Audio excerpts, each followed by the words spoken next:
Hello everyone. आज हम नया चैप्टर शुरू करने जा रहे हैं जिसका नेम है स्ट्रक्चर ऑफ एटम। ये केमिस्ट्री का एक बेसिक चैप्टर है। एटम्स के बारे में इसमें पढ़ना है, एटम के स्ट्रक्चर के बारे में, उनकी डिस्कवरीज के बारे में सब पढ़ना है हमें। तो चलिए स्टार्ट करते हैं हम। फर्स्ट टॉपिक हमारा क्या है? सब एटॉमिक पार्टिकल्स।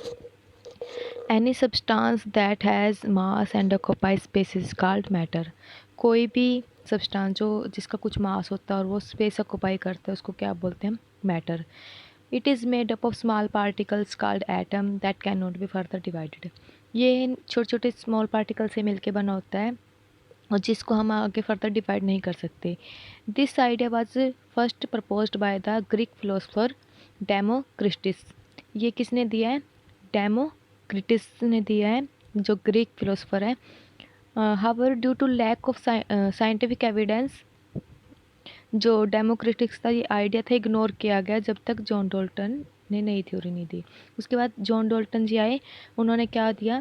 एटॉमिक थ्योरी दी है। किसके बारे में? मैटर के बारे में। कब दी है? 1898 में। Dalton propose that atom is the ultimate particle of the matter. This theory is called Dalton atomic theory. इसका नाम डॉल्टन एटॉमिक थ्योरी इस करके है क्योंकि ये जॉन डॉल्टन द्वारा दी गई है। इसके मेन पोस्टुलेट्स हैं जो कि वैसे तो आपने इसकी फर्स्ट यूनिट में पढ़ रखे हैं +1 क्लास की, लेकिन मैं इसमें भी बढ़ा देती हूँ। तो फर्स्ट पोस्टुलेट क्या है इसका? All matter is composed of matter या atoms which can not be made or destroy. जो सारे के सारे मैटर हैं तो वो सब एटम से मिलके बने होते हैं। जो एटम है उसको ना तो हम बना सकते और ना ही उसको डिस्ट्रॉय कर सकते। All atom of the same element are identical, for example copper atom. मतलब कि अगर हम कोई एक एलिमेंट की बात करते हैं, जैसे कि इन्होंने कॉपर एटम की बात करी है, तो उसमें जितने भी एटम्स होंगे वो कॉपर के एटम्स के ही होंगे, बाकी कोई और एक्स्ट्रा एटम नहीं होएगा। ऐसे ही थर्ड पोस्टुलेट क्या है? Different element have different type of atom. Mean to say जैसे कॉपर में तो कॉपर एटम होंगे, लेकिन अगर हम सोडियम की बात करें तो उसमें कौन से होंगे? सोडियम के होंगे सारे। उसके बाद क्या है? फोर्थ पोस्टुलेट क्या है? Chemical reaction are occur when atoms are rearrange. ये कह रहे हैं कि जब भी केमिकल रिएक्शन होएगी, जब भी एटम्स आपस में रीअरेंज होएंगे उसकी वजह से होएगी। फिफ्थ पोस्टुलेट्स क्या है? Compound are formed from atoms of the constitute element. मतलब कि जो कंपाउंड्स हैं वो भी इन एलिमेंट्स के एटम से ही मिलकर बनते हैं।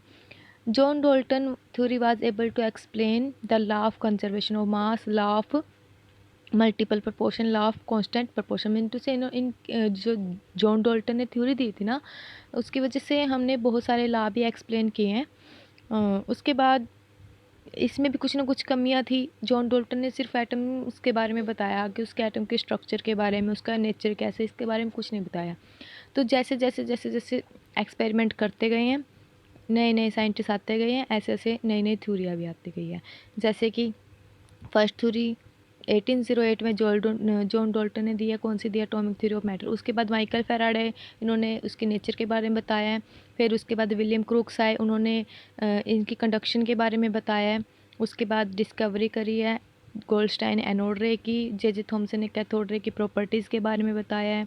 फिर रॉबर्ट मिल्किन आए, उन्होंने जो कैथोड रे होती है उसको हम इलेक्ट्रॉन्स भी मानते हैं, भी इलेक्ट्रॉन से मिलके बनी होती है, उस पर चार्ज कितना उसके बारे में बताया है।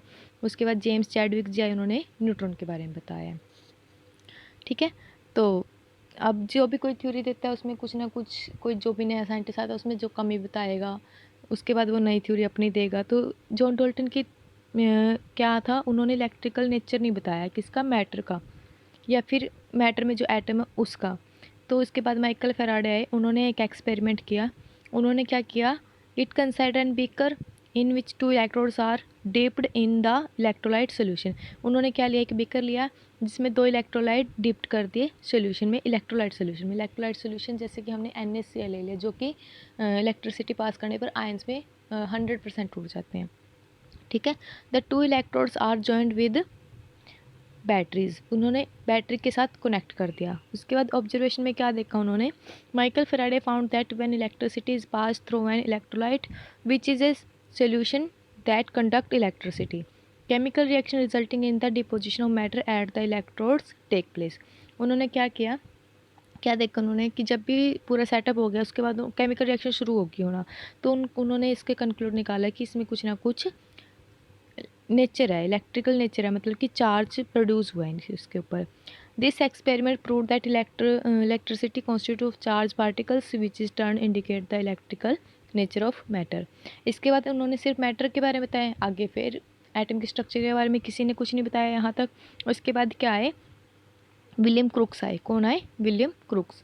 उन्होंने क्या करा, कैथोड रे एक्सपेरिमेंट किया, जिसको हम डिस्चार्ज ट्यूब एक्सपेरिमेंट भी बोलते हैं। क्यों बोलते हैं? क्योंकि इन्होंने एक ट्यूब, डिस्चार्ज ट्यूब लिया, उसके अंदर ही एक्सपेरिमेंट किया। हम सब जानते हैं, we know that under normal condition जो गैस होती है वो क्या होते हैं? पुअर कंडक्टर ऑफ इलेक्ट्रिसिटी होते हैं, मतलब वो कोई भी इलेक्ट्रिसिटी या फिर कंडक्शन नहीं शो करती। लेकिन जैसे जैसे हम प्रेशर को डिक्रीज़ कर दें तो वो कंडक्शन या फिर कंडक्टिविटी शो करती है।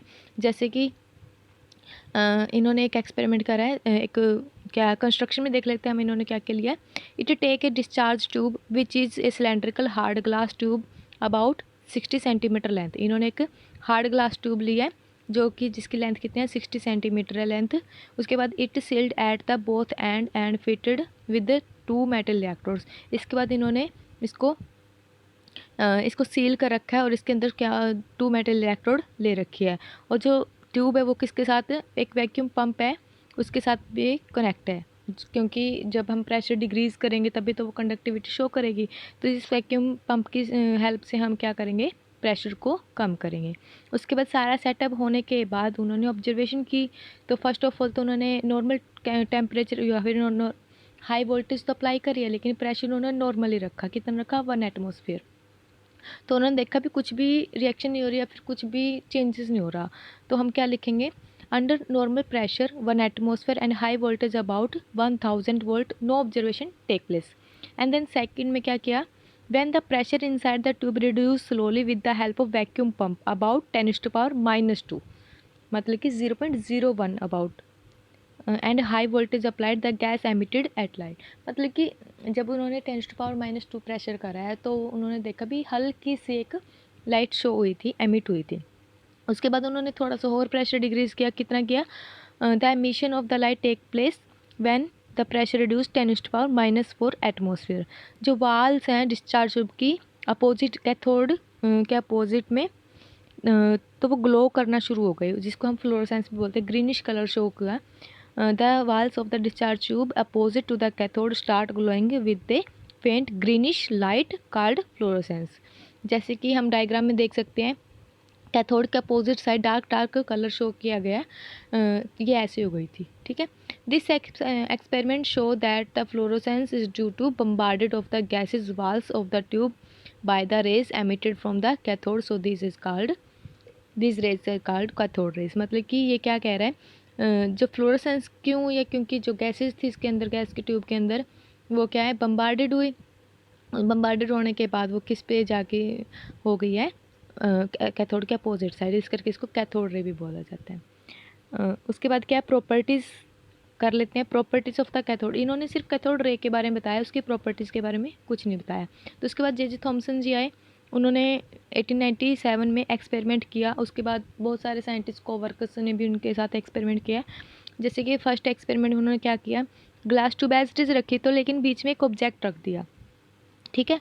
ऑब्जेक्ट रखने के बाद उन्होंने देखा कि ऑब्जेक्ट के साइड में उसके अपर और उसके लोअर पार्ट में ही शो हो रही है उसकी रेज। तो इससे उन्होंने कंक्लूड लगाया कि जो कैथोड रे है स्ट्रेट लाइन में ट्रैवल करती है, ठीक है। क्या कंक्लूड निकाला? जो कैथोड रे है travel in straight line. Second में उन्होंने क्या करा? एक छोटा सा व्हील रख दिया बीच में, जिसकी वजह जब कैथोड रे निकलना शुरू हुई तो ये व्हील रोटेट होना शुरू हो गया। रोटेट होने से हम मतलब कि इसकी मूवमेंट शुरू हो गई। तो उन्होंने सोचा कि जो कैथोड रे है ना वो मटेरियल पार्टिकल्स, मतलब कि कुछ ना कुछ पार्टिकल्स हैं उसके अंदर, उससे मिलके बनी है। तो हम क्या कह सकते हैं? Cathode ray are made up of material particles. Third उसकी प्रॉपर्टीज़ क्या थी? उन्होंने क्या करा? अब ये भी पता लगा लिया कि कैथोड रे है, लेकिन अब उस पर चार्ज नहीं पता।